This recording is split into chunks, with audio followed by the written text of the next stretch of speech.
Xalq Cümhuriyyətinin xarici siyasəti. Məhz İstiqlal bəyannaməsində AXC-nin xarici siyasətinin əsas prinsipi kimi beynəlxalq birliyin bütün üzvləri ilə bərabər hüquqlu, qarşılıqlı, faydalı əlaqələrin qurulması, həmsərhəd dövlətlərlə qonşuluq münasibətlərinin yaradılması nəzərdə tutulmuşdu. Burada diqqət edək, bütün dövlətlərlə yox, həmsərhəd dövlətlərlə qonşuluq münasibətlərinin yaradılması nəzərdə tutulmuşdu. AXC-nin qurulduğu ilk dövrlərdə xarici siyasətin qarşısında ilk növbədə dövlətin suverenliyinin qorunması, ərazi bütövlüyünün təmin olunması vəzifələri dururdu. Bu zaman əvvəlcə Osmanlı, daha sonra Böyük Britaniya dövlətlərinin Azərbaycandakı hərbi nümayəndələri ilə AXC hökumətlərinin normal münasibətlərin yaradılması vacib idi. Beynəlxalq vəziyyət sürətlə dəyişirdi və bunun nəticəsində AXC hökumətlərindən çevik xarici siyasətin yürüdülməsini tələb edirdi. Birinci Dünya Müharibəsinin başa çatmasından sonra keçirilən sülh konferansında AXC-nin başlıca məqsədi beynəlxalq birliyin bərabər hüquqlu üzvü kimi tanınması və millətlər cəmiyyətinə üz qəbul olunması idi. İnteqrasiya eləyək. Paris Sülh Konferansında bilirik ki, millətlər cəmiyyəti yaradılmışdı. AXC də bu cəmiyyətə üz qəbul olmaq istəyir. Mövcudluğun ilk aylarında, yəni 1980 may-oktyabr aylarında xarici siyasətdə Osmanlı dövlətinə meyil edən AXC, yəni Osmanlı Mudrosda məğlub olub, Dünya müharibəsindən çıxana qədər xarici siyasətdə Osmanlıya meyil elədi. 1918-ci noyabr ayından qərb dövlətləri, xüsusilə Böyük Britaniya ilə yaxınlaşma oldu. Osmanlı çıxdı, Britaniya gəldi. 1920-ci ilin yanvarında müstəqilin de facto tanınmasından sonra AXC xarici siyasətini keyfiyyətcə yeni, daha geniş miqyasda yürütməyə başladı. Osmanlı dövlətinin AXC-nin təşəkkülünə, Azərbaycan müsəlman əhalisinin fiziki cəhətdən məhv edilməsinə və ölkə ərazisinin erməni qəsbkarları tərəfindən ələ keçirilməməsi üçün göstərdiyi yardım misilsiz əhəmiyyətə malikdir. Konstitusiyalı monarx olan Osmanlı, yadımıza salaq, Osmanlıda konstitusiya nə zaman qəbul olunmuşdu?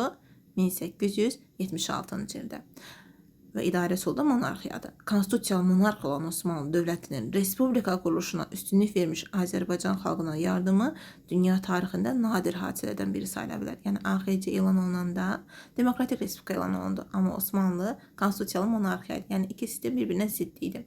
Amma buna baxmayaraq AXC bizi dəstəklədi. 1918 noyabrın AXC-nə, yəni Osmanlı bizi dəstəklədi AXC-ni. 1918-ci il noyabrın 4-də Mudros barışığının AXC ilə bağlı maddəsinə görə Topçubaşovun Osmanlı dövlətinə etiraz etməsi iki dövlət arasında razılaşdırılmış addım idi. Bilirik ki, demək Mudros barışığında Osmanlı məsələ oktyabrın sonunda qalib dövlətlərlə Mudros barışığını imzaladı və oktyabrın sonu, noyabrın əvvəllərində Azərbaycanı tərk elədi. Təbii ki, bu da beynəlxalq vəziyyət təsir edir və buna əsasən də artıq Azərbaycan ərazisi Böyük Britaniyanın işğal zonasına daxil edildi. Buna uyğun olaraq da 1918 noyabrında Thomsonun başçılığı ilə 1000 nəfər əsgərdən ibarət İngilis qoşunu Bakıya gəldi. Demək, artıq Mudrosun şərtlərinə görə 18 noyabrın 4-də də Topçubaşov Osmanlı dövlətinə etiraz edir. Amma bu AXC-nin möhkəmlənməsi üçün iki dövlət arasında razılaşdırılmış bir addım idi. Bu sənəd AXC-nin Osmanlı dövlətinin siyasəti ilə razılaşmadığını, AXC-nin milli dövlət maraqlarını bütün gücü ilə qorumağa hazır olduğunu Antanta dövlətlərinə nümayiş etdirməli idi.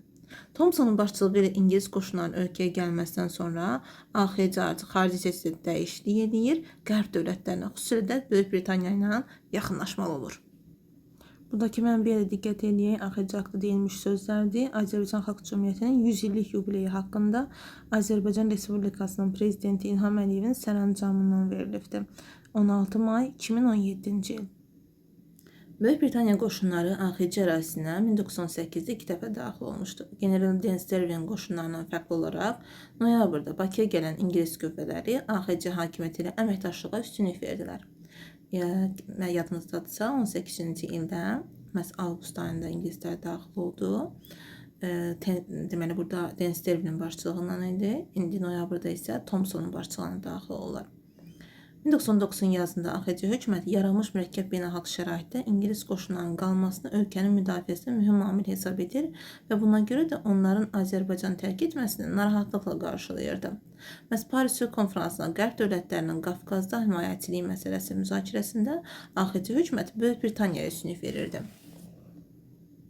Demək, xatırlayaq, Böyük Britaniya Azərbaycan arasına 2 dəfə daxil oldu. 1918-in avqustunda məhz Sentrakat diktaturası dəvət elədi. Bu zaman Den Stelvil gələndə AXC-ni tanımamışdı. İkinci dəfə 18 noyabrında gəldi. Bu zaman Antantanın Bakıdakı təmsilçisi General Thompson idi ki, onun başçılığı ilə gəlmişdi və burada nəzarəti ələ alır, Bakıda hakimiyyətini möhkəmləndirir, əvvəlcə AXC-ni tanımaqdan imtina eləyir. Ancaq sonra görürük ki, AXC parlamentin və Fətəli xan Xoyskinin 3-cü hökumətinin demokratik prinsiplərlə təşkilini gördükdən sonra onun yeganə mülki hakimiyyətini tanıyır.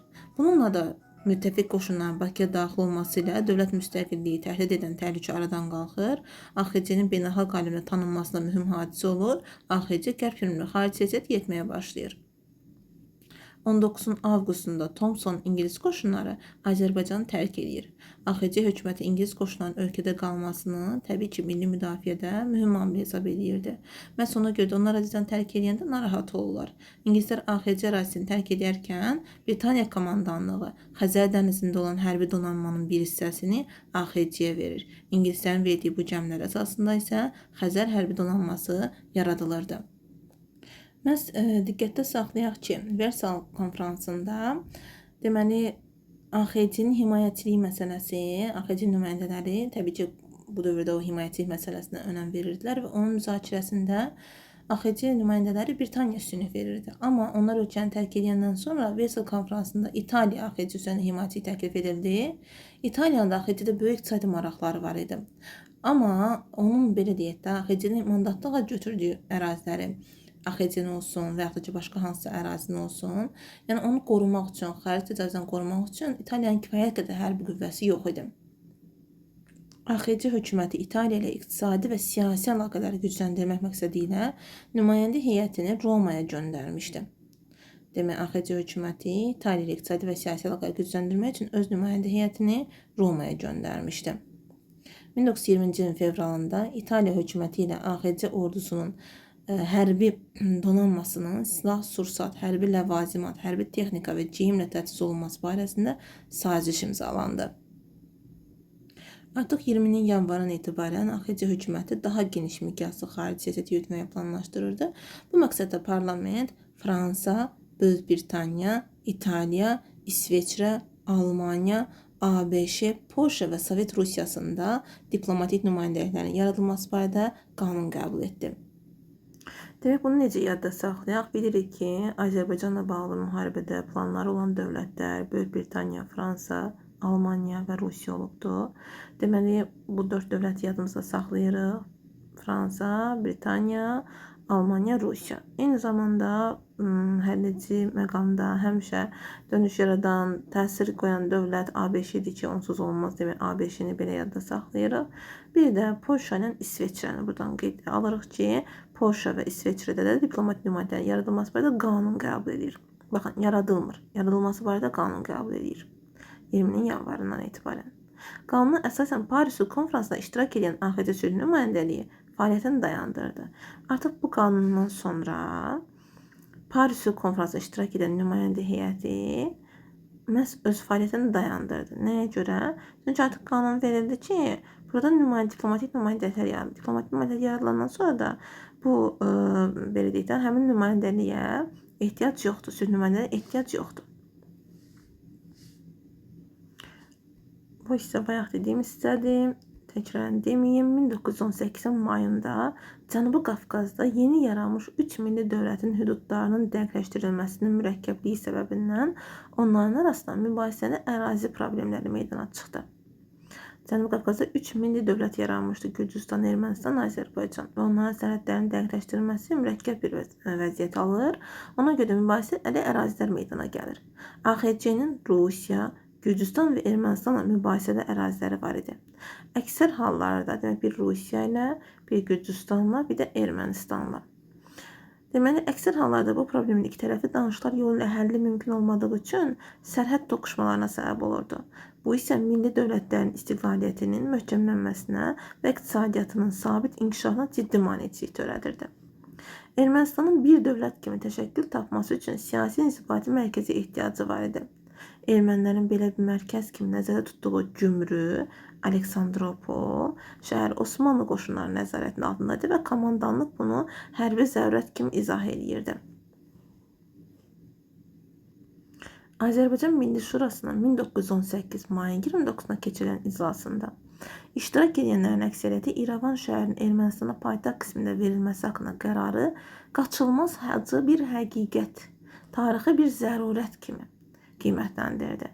Milli Şuranın üzvləri vətənin bir hissəsinin itirilməsi faktının ölkə əhalisində hakimiyyətə qarşı müəyyən inamsızlıq yarada biləcəyini dərk eləsə də, Osmanlı dövlətinin göstərdiyi yardımın AXC-nin təşəkkürü üçün həyati vacib məsələ olduğunu əmin idi.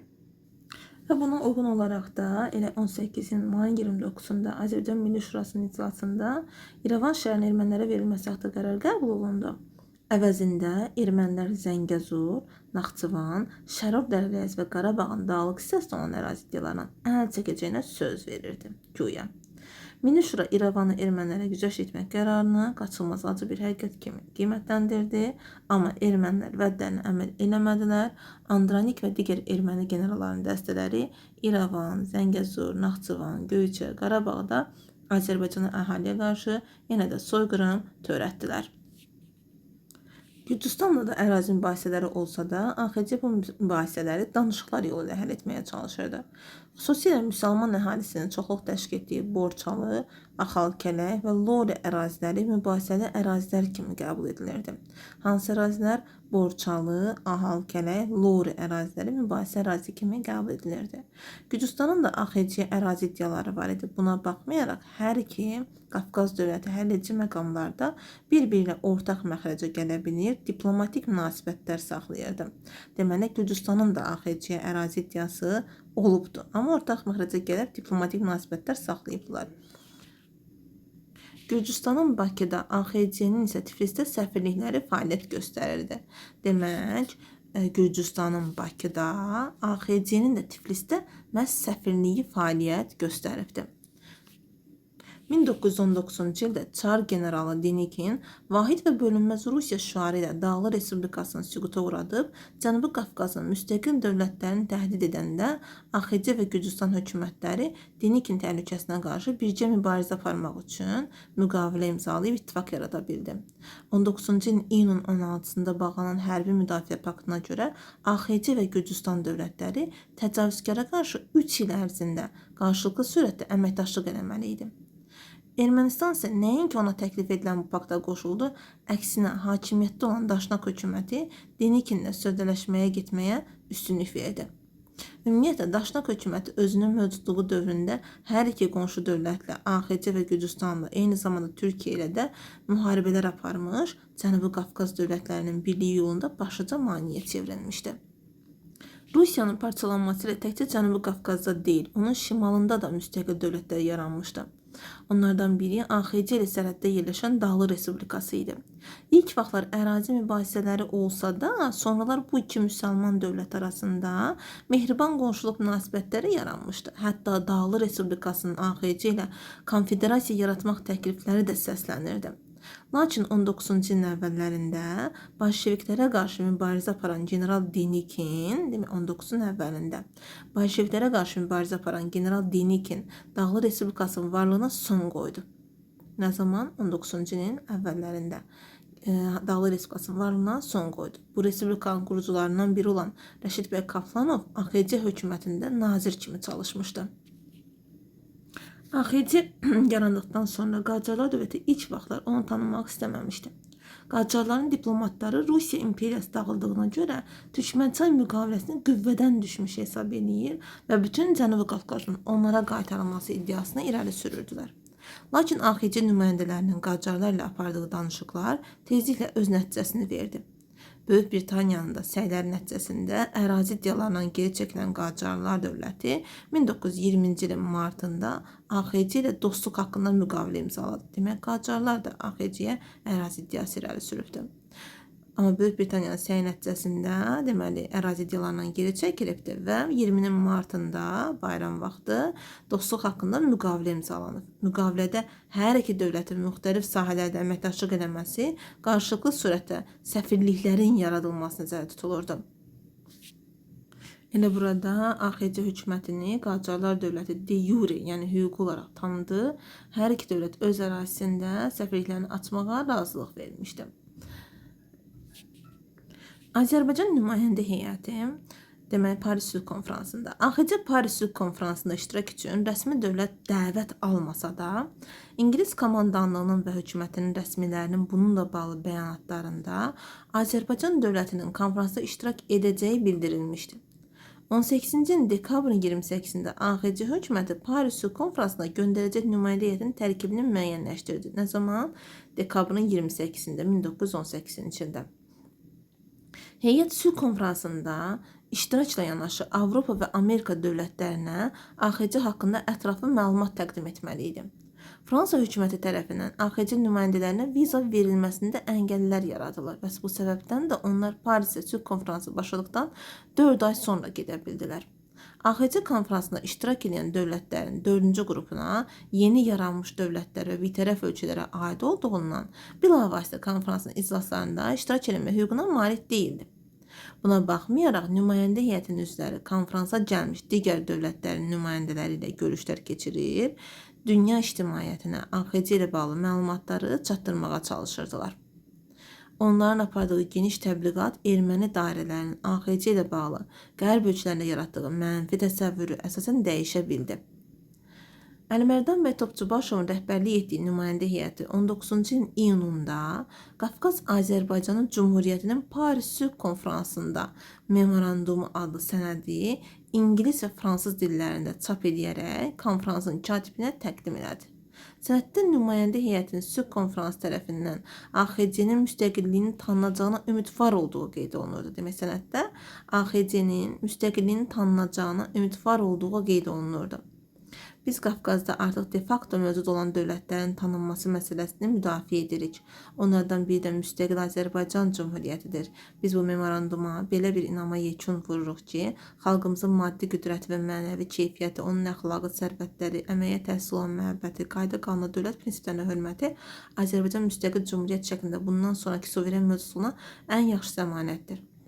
ABŞ prezidenti Woodrow Wilson 1919 mayın əvvəllərində AXC nümayəndələrinin konfransın işində iştirakının əleyhinə çıxış etdiyi halda mayın 28-də heyətin başçısı Topçubaşovla görüşmək qərarına gəldi. Mayın əvvəlində buna qarşı çıxır. Mayın 28-də Topçubaşovla görüşmək qərarına gəlir. AXC barəsində hazırlanmış bütün sənədlər Woodrow Wilsona təqdim olunur. Azərbaycan bir daha Rusiya tərkibinə qatılmayacağı və müstəqilliyini müdafiə edəcəyi bildirilirdi. ABŞ-dən AXC-yə siyasi və iqtisadi sahədə yardım göstərilməsi ilə bağlı xahiş edilirdi. AXC nümayəndələri konfransda Gürcüstan, Latviya, Estoniya, Belarusiya, Ukrayna və Şimali Qafqaz nümayəndələri ilə sıx əməkdaşlıq edirdilər. Deməli, nümayəndələr konfransda kimlə əməkdaşlıq ediblər? Gürcüstanla, Latviya, Estoniya, Belarusiya, Ukrayna və Şimali Qafqaz nümayəndələrindən əməkdaşlıq ediblər. Onlar birlikdə Antanta dövlətlərinin vahid Rusiyanın bərpasına yönəlmiş siyasi addımlarının əleyhinə çıxırdılar. 1919-un sonlarında Sovet Rusiyasının hərbi qüvvələrin hərbi siyasi rəqiblərini əzərək Qafqaza doğru irəliləməsi sülh konfransının aparıcı dövlətlərini narahat eləməyə başladı. Müharibə zamanı Yaxın və Orta Şərqdə yeni mövqelər əldə etmiş Böyük Britaniya Sovet təhlükəsi haqqında daha çox düşünürdü. 19 noyabrdan etibarən İngilis dövlət xadimləri Azərbaycan və Gürcüstan respublikalarının müstəqilliklərinin sülh konfransı tərəfindən tanınmasının mümkünlüyü qənaətinə gəldilər. Nə zaman? 19 noyabrdan etibarən. 1920-ci ilin yanvarın 11-də sülh konfransının Ali Şurası bununla bağlı müvafiq qərar qəbul etdi. Müttəfiq və Birləşmiş Dövlətlər Azərbaycan və Gürcüstan hökumətlərinin de facto səviyyəsində birgə tanıyır. Azərbaycan tarixinin ən şanlı səhifələrindən birini yazan AXC-nin sülh nümayəndə heyəti vətənin müdafiəsinin gücləndirilməsində Antanta dövlətlərindən yardım göstərilməsini xahiş etsə də buna nail ola bilmədi. Tanıtsa da yardıma nail ola bilmədi. Möhtərəm məhbuslar, mayın 28-i 18 Azərbaycan xalqı öz istiqlaliyyətini aləmə məlum etmişdir. Məlum etməklə onu gözgə millətlər tərəfindən təsdiq edilməyinin çox riayəti vardır. İstiqlalını elan etdikdən sonra bir millət gərək cəmi aləmə göstərsin, isbat eləsin ki, dər həqiqət kəndisinin istiqlaliyyətə layiqi vardır. Bu surətdə onun istiqlalı təsdiq edilə bilər.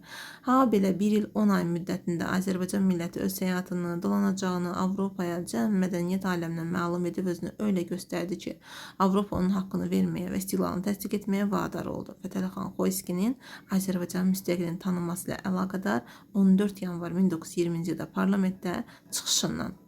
Deməli, gördüyümüz kimi bu çıxış Fətəli xan Xoyskiyə aiddir. Möhtərəm məhbuslarla başlayan çıxış.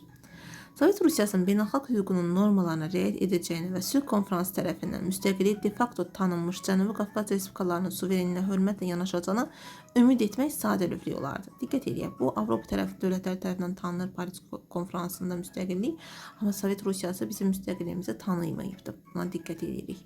Paris sülh konfransının Ali Şurası tərəfindən Azərbaycan müstəqilliyinin tanınmasından sonra Belçika, İsveçrə, Hollandiya, Çexoslovakiya, Finlandiya və digər dövlətlər Bakıda öz diplomatik nümayəndələrini açmağa başladı. Demək, hansı dövlətlər açmağa başladı?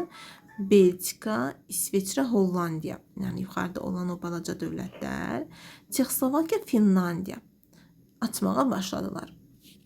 Paris Sülh Konfransının Ali Şurası Azərbaycan və Gürcüstan respublikalarının müdafiəsinə yardım məqsədi ilə qoşun göndərilməsi əvəzinə yalnız silah və hərbi sursat göndərmək haqqında qərar qəbul etməsi, yəni biz hərbi canlı qüvvə də istəyirdik, qoşun istəyirdik, amma onun əvəzinə buna sadəcə silah və hərbi sursat göndərmək haqqında qərar qəbul etməsi Sovet Rusiyasının AXC-yə qarşı təcavüz niyyətinin gerçəkləşməsinə əlverişli şərait yaratdı. Arxaya düşdü ki, onsuz da qoşun göndərilməyəcək. Çünki 19-cu ilin sonlarından etibarən Sovet Rusiyasını narahat edən məsələlərdən biri Antanta dövlətinin Qafqaz respublikalarının müdafiəsinə hərbi hissələrini göndərməsi ehtimalı ilə bağlı idi. Deməli, biz onlardan hərbi hissə yardımı, canlı qüvvə yardımı istəyirik, amma onlar bizə sadəcə belə deyək də, ancaq nə ilə yardım ediblər? Sadəcə və sadəcə silah, sursat yardım ediblər, amma canlı qüvvə qoşun yardımı etməyiblər. Bu da Sovet Rusiyasını rahat salıb da. 1920-nin fevralında Şimali Qafqazda Denikin Ağqvardiyaçı qüvvələri Sovet Rusiyası orduları tərəfindən darmadağın edildi. Deməli, harada? Şimali Qafqazda Denikin Ağqvardiyaçı qüvvələri Sovet Rusiyası tərəfindən darmadağın edildi. AXC-nin şimal sərhədlərinə kimi gəlib çıxmış Sovet Rusiyasının niyyəti keçmiş Rusiya imperiyasının sərhədlərini bərpa eləməkdir. Rusiya keçmiş Rusiya imperiyasını bərpa eləmək istəyir. Ona gəlir AXC-nin şimal sərhədlərinə qədər gəlib çıxır. Sovet hökuməti özünün beynəlxalq aləmdə təqdim etməyə çalışdığı sülhsevər və demokratik dövlət obrazına zərər verməmək üçün, güya Sovet hökuməti sülhsevərdir, demokratikdir və bu obraza zərər verməmək üçün müdaxilə yolu ilə bunu gerçəkləşdirmək istəmirdi, yəni bundan çəkinirdi. Bu məqsədlə diplomatik təzyiq vasitələrindən istifadə olunmasına qərar verir və 20-nin yanvar-mart aylarında AXC hökuməti ilə nota mübadiləsi aparır. Yəni istəmir də onu təcavüzkar dövlət kimi tanısınlar. Buna görə birinci diplomatik əl atır, diplomatik notalar göndərir. Əvvəlcə Sovet Rusiyası amiranə və həddələyici formada AXC Şimali Qafqazdakı Ağqvardiyaçı qüvvələrə qarşı birgə mübarizə aparmağı təklif edir ki, gəl birgədə mübarizə aparaq bu Ağqvardiyaçılara qarşı. Həmin qüvvələrin Azərbaycan dövləti üçün təhlükə olduğunu söyləyir. AXC isə bunu Rusiyanın daxili işi hesab edərək proseslərə qarışmamağa üstünlük verdiyini və Rusiya ilə müstəqil dövlət kimi qarşılıqlı münasibət qurmaq üçün danışıqlara başlamağa hazır olduğunu bildirir. Sovet Rusiyasının növbəti notasında AXC-nin müstəqilliyin tanınması üçün danışıqlara xeyli vaxt tələb olunduğu qeyd olunur. Ağqvardiyaçılara qarşı ittifaq barəsində təklif yenidən təkrarlanır. Cavabda isə AXC-nin xalqların öz müqəddəratını azad müəyyən etməsi prinsipi əsasında təşəkkül tapdığı, bu prinsipə Sovet Rusiyasının da tərəfdar olduğu və bunun tanınması üçün uzun müddətli danışıqların aparılması fikri ilə razılaşmadığı qeyd olunurdu. Bu dövrdə AXC-nin siyasi dairələrinin, yəni notaları AXC cavabsız qoyur. Yəni onun istədiyi cavabı vermir. AXC-nin siyasi dairələrində Sovet Rusiyası ilə siyasi və iqtisadi əlaqələrin qurulmasının vacibliyi bildirilirdi. Yəni biz çox istəmişik ki, Rusiyası ilə siyasi və iqtisadi əlaqələr quraq. Hətta 4-cü hökumətimiz də var idi ki, iqtisadi əlaqələrin qurulmasına çox maraqlı idi. Rusiya ilə iqtisadi əlaqələrin bərpası AXC-nin iqtisadi inkişaf maraqlarına cavab verən mühüm addım ola bilərdi. Təsərrüfata dağıdılmış və iqtisadi tənəzzül dövrünü yaşayan Sovet Rusiyası üçün də bərpa işlərinin aparılmasında Bakı nefti həlledici amilə çevrilmişdi. Lakin Sovet Rusiyası ilə AXC ilə normal iqtisadi münasibətlərin yaradılması yolu ilə neft və neft məhsullarının alınması haqqında düşünmürdü. Bu sərvət tez bir zamanda qəsb eləməyə qərar vermişdi. Yəni AXC ilə Sovet Rusiyası arasında iqtisadi, nə də ki siyasi heç bir diplomatik münasibət qurulmadı. Çünki Sovet Rusiyası bizi qəsb eləmək niyyətində idi. AXC hökumətin nota mübadiləsində qətiyyətli mövqeyini görən Sovet Rusiyası ona qarşı hərbi müdaxilə planının hazırlanmasına başladı və işğal prosesində yerli kommunistlərdən yararlanmaq məqsədi ilə 20 fevralında burada Azərbaycan Kommunist Partiyasını yaratdı. Demək, bu da çox düşən, xronolojik kimi düşən hissələrdəndir ki, Azərbaycan Kommunist Partiyası nə zaman yaradılıbdı? 20 fevralında yaradılıbdı. Planlaşdırılan işğala Azərbaycan siyasi qüvvələrinin hakimiyyət uğruna mübarizəsi kimi qələmə vermək istəyən Sovet Rusiyası 18-dən fərqli olaraq yerli kommunistlərə rəhbərliyi Azərbaycanlılara həvalə elədi. Baxın, diqqət edin, 18-də qurulan cəmiyyətlərdə görürük ki, hakimiyyətin başında rusların özü idi, bolşeviklər idi. Yəni, belə deyək də, bizimkiləri daxil eləmirdilər. Amma indi bu Sovet hökuməti yaratdığı Kommunist Partiyasının tərkibinə Azərbaycanlılar daxil edib. Niyə? Yəni, bu istəyir ki, özünü elə göstərsin ki, güya bizlə bağlı işğalçılıq niyyəti yoxdur. Sadəcə olaraq bizdə, özümüzdə hakimiyyət dəyişikliyi baş verir. Yəni, belə deyək də, bir partiya başqa bir partiya ilə əvəz olunubdur. Məsələn, ona görə də bizdə özünə meyilli Kommunist Partiyası yaradır. Burada da ancaq Azərbaycanlılar daxil edir ki, sabah gün, yəni, belə deyək də, dili uzun olsun ki, bəs mənim nə işim var? Sizin özünüzdə baş vermiş bir çevrilişdir bu. Özünüzdə hakimiyyət dəyişikliyi baş veribdir. Azərbaycanda geniş sosial dayaqları olmayan yerli kommunistlərin isə hakimiyyəti ələ keçirmək üçün kifayət qədər dil qüvvəsi yox idi. Onlar Sovet Rusiyasının müdaxiləsinə ümid edirdilər. Deməli, AXC-nin şimal sərhədlərində qvardiyaçıların təcavüzü ehtimalına qarşı güclü müdafiə istehkam sistemi yaradılmış və xüsusi qoşun hissələri yerləşdirilmişdi. Onların müqaviməti Sovet təcavüzünə ciddi maneə yarada bilərdi. AXC-nin şimal sərhədlərinin müdafiəsinin zəiflədilməsi məqsədi ilə Sovet hökuməti ermənilərin xəyanətkar xislətindən istifadə etməyə qərar aldı. Belə ki, Sovet Rusiyasının AXC-yə müdaxiləsi ərəfəsində Ermənistan, Azərbaycan ərazisi hesabına öz iddialarının təmin olunması şərti ilə Sovet hökumətinə yardımını təklif edirdi. 20 martın 22-sində keçən gecə Qarabağda separatçı erməni qüvvələri Ermənistanın yardımı ilə Şuşa, Xankəndi, Əsgəran, Xocalı və Tərtərdə yerləşən Azərbaycan milli ordu hissələrinə eyni vaxtda hücum etdilər. Demək, martın 22-sində separatçı erməni qüvvələri Ermənistanın da yardımından Şuşa, Xankəndi, Əsgəran, Xocalı, Tərtərdə yerləşən milli ordu üzərinə yürüş elədilər. Milli ordumuzun Əsgəranda yerləşən 50 nəfərlik dəstəsi sadəcə dəfələrlə çox olan erməni quldurlarla qəhrəmancasına vuruşaraq sona kimi döyüş meydanını tərk etmədi. Düşmən buranı ələ keçirsə də, demək, Əsgəranı ələ keçirsə də, digər istiqamətdə də uğursuzluğa düçar oldu. AXC hökuməti Qarabağda erməni silahlı qüvvələrinin basqınlarının artmasının yaratdığı təhlükəni nəzərə alaraq, ölkənin şimal sərhədlərində yerləşmiş milli ordu hissələrində böyük hissəsini Qarabağa göndərir. Baxın, siyasətə baxın. Rusiya şimaldan yürüşə hazırlaşır. Amma şimalda bizim sərhəd qoşunlarımız, yəni milli ordu qoşunlarımız yaxşı dayanıbdır. Məhz onların başı qarışsın deyə, onlar buradan uzaqlaşsın deyə Nenir Qarabağda qırğınlar törədir ermənilərin əlindən və milli ordumuz da bura cəlb olunur. Nəticədə şimal zəif qalır. Aprelin 2-sində Əsgəran yaxınında baş verən döyüşdə milli ordumuzun hissələri erməni dəstələrini ağır məlumatə uğradaraq Əsgəran və Xocalını azad edir. Düşmənin bir sıra mühüm dayaq məntəqələrini ələ keçirən Azərbaycan ordusu Şuşa yaxınında baş verən döyüşlərdə erməni dəstələrinin Qarabağda ən güclü dayaq nöqtəsi olan Keşiş kəndi, demək, ən güclü dayaq nöqtəsi haraydı? Keşiş kəndini də ələ keçirir. Deməli, Azərbaycan ordusu Keşiş kəndini də ələ keçirir. Ermənistan ordusu hissələrinin Qazax və Naxçıvana basqınlarının artması ilə bağlı AXC hökuməti milli ordunun müəyyən hissəsində ölkənin qərb sərhədləri müdafiəsinə göndərməyə məcbur olur. Çünki Qazax və Naxçıvana da basqınlar eləyirlər. Sovet Rusiyasının müdaxiləsi təhlükəsinin artdığı bir şəraitdə AXC-nin siyasi qüvvələr arasında fikir ayrılıqları daha da dərinləşməyə başladı. Parlamentdə bəzi qüvvələr Sovet Rusiyasından geniş güzəştlər etməklə münasibətlərin nizama salınmasını təklif irəli sürdülər. Digərləri isə Sovet Rusiyasının təzyiqlərinə qarşı sərt münasibətin tərəfdarı idilər.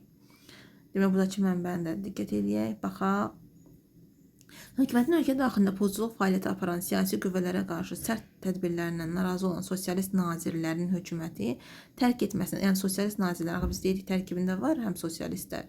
Yəni sosialist nazirlər hökuməti tərk edir və bunun nəticəsində 1920-ci il martın 30-da Nəsib bəy Yusifbəyinin hökuməti istefa verir. Deməli, hökumətin ölkə daxilində pozuculuq fəaliyyəti aparan siyasi qüvvələrə qarşı sərt tədbirlərindən sosialistlər narazı olur və hökuməti tərk edirlər. Bundan sonra da martın 30-da Nəsib bəy Yusifbəyli hökuməti istefa verir. Artıq diqqət edin, martın 30-dan sonra hökumət yoxdur. Yəni hər hansı bir hökumət tədbiri fəaliyyətindən danışa bilmərik.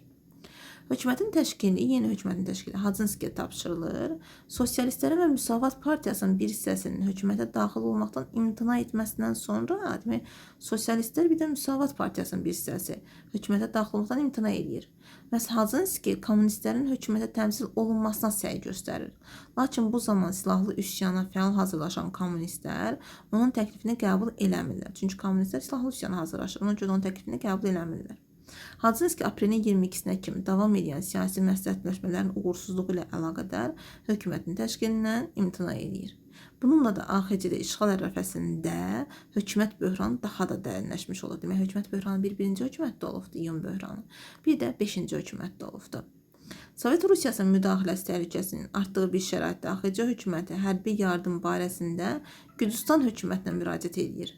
Qarşı tərəf yardım müqabilində Batum şəhəri və Batum vilayəti ilə bağlı qaldırdığı iddianın AXC tərəfindən tanınmasını tələb edir. AXC hökumətinin bu şərti qəbul etməsinə baxmayaraq, yəni AXC də bunu qəbul edib, amma buna baxmayaraq Gürcüstan hökuməti hərbi yardım göstərmir. Mustafa Kemal Paşanın başçılığı ilə Antanta müdaxiləçilərinə qarşı gərgin mübarizə aparan Türkiyə də bu zaman Antantaya qarşı mübarizə aparır. Və Milli Azadlıq qüvvələri Sovet Rusiyası ilə sıx siyasi, hərbi iqtisadi əlaqələr qurduğundan Antantaya qarşı da deyə Sovet Rusiyasının əlaqələr qurur. Buna görə də AXC-nin bu ölkədən də yardım alması mümkün olmur.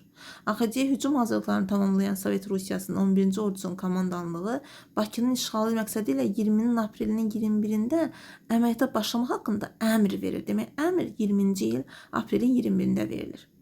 Bir neçə gün sonra isə verilən yeni əmrdə artıq bütün Azərbaycanın işğalı nəzərdə tutulurdu. Aprelin 26-dan 27-dən keçən gecə 11-ci ordunun hissələri AXC hüdudlarına soxuldular. Bir neçə saatlıq döyüşlərdən sonra Yalama və Xudat stansiyalarını ələ keçirən müdaxiləçilərin zirehli qatarları Bakıya doğru irəlilədi.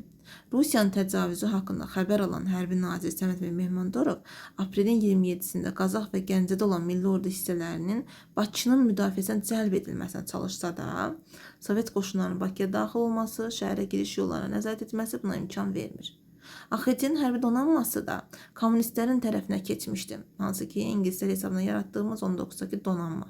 Bu da ingilislərin hesabına yaratdığı, axırda belə oldu. Getdik, kommunistlərin tərəfinə keçdi. Aprelin 27-də Bakıda yerli kommunistlərin silahlı dəstələri, buradakı bəzi türk zabit və əskərləri silahlı çevriliş edərək mühüm məntəqələri ələ keçirdi. Parlamentin sonuncu iclasında hakimiyyətin yerli kommunistlərə təhvil verilməsi haqqında qərar qəbul olundu. Bununla da Azərbaycanın dövlətçilik tarixinin şanlı səhifəsini yazan AXC yad illi qüvvələrin işğal nəticəsində süqut etdi. Necə də hüzünlü. 1920-ci ilin aprelində keçirilən San Remo konferansında AXC nümayəndələri Sovet Rusiyasının AXC-yə təcavüzü ilə əlaqədar məlumat verərək ölkənin müstəqilliyinin bərpa olunmasına yardım üçün konferansa müraciət eləsələr də, böyük dövlətlər bu hadisəni sükutla qarşıladı.